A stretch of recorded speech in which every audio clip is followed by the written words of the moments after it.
Wabuk baru, Maulid Akbar momentum perkuat kesadaran zakat di Balusu.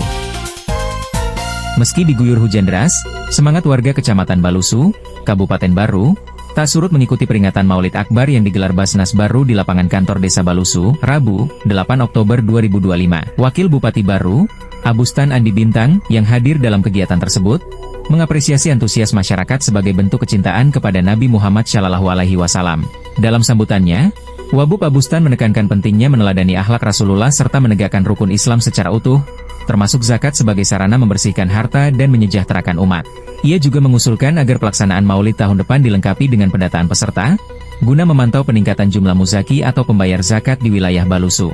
Pada kesempatan itu, juga diserahkan penghargaan desa pendukung zakat terbaik Kecamatan Balusu, masing-masing kepada Desa Binuang sebagai terbaik pertama, disusul Desa Madelo dan Desa Balusu. Kegiatan yang mengusung tema, meneladani Nabi Muhammad SAW sebagai rahmatan lil alamin, kita wujudkan masyarakat sadar ZTS untuk mensejahterakan umat, turut dihadiri anggota DPRD, Forkopimda, pejabat daerah, dan tokoh masyarakat. Dari Balusu, IGA Radio mengabarkan.